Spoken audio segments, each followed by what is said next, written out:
পাকিস্তান ও Saudi আরবের মধ্যে ঐতিহাসিক এক কৌশলগত যৌথ প্রতিরক্ষা চুক্তি স্বাক্ষরিত হয়েছে।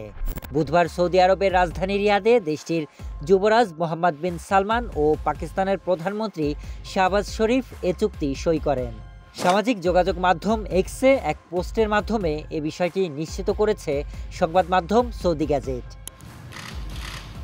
চুক্তির শর্ত অনুযায়ী কোনো একটি দেশ আক্রমণের শিকার হলে রিয়াদ ও ইসলামাবাদ সেটিকে উভয়ের বিরুদ্ধে আগ্রাসন হিসেবে বিবেচনা করবে এবং একে অপরের ঢাল হয়ে পাশে দাঁড়াবে।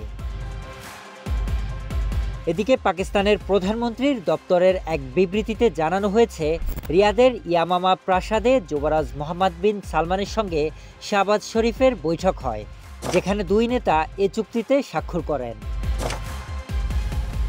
বিবৃতিতে আরও বলা হয়েছে, প্রতিরক্ষা সহযোগিতা জোরদার করার লক্ষ্যেই এ চুক্তি স্বাক্ষরিত হয়েছে। যে কোনো আগ্রাসনের বিরুদ্ধে যৌথ প্রতিরোধ সক্ষমতা বাড়ানো এর অন্যতম উদ্দেশ্য। এর মাধ্যমে দুদেশের নিরাপত্তা নিশ্চিত করা এবং নিজেদের সুরক্ষিত রাখার অঙ্গীকার প্রতিফলিত হয়েছে। একই সঙ্গে আঞ্চলিক ও বৈশ্বিক শান্তি প্রতিষ্ঠায় উভয় পক্ষের অভিন্ন প্রতিশ্রুতিও ফুটে উঠেছে এই চুক্তিতে। ইসলামাবাদ ও রিয়াদের মধ্যে প্রায় ৮ দশকের ঐতিহাসিক অংশীদারিত্ব রয়েছে, যেখানে ভ্রাতৃত্ব ও ইসলামিক সংহতির বন্ধন, অভিন্ন কৌশলগত স্বার্থ এবং ঘনিষ্ঠ প্রতিরক্ষা সহযোগিতার ভিত্তিতেই এ চুক্তি হয়েছে।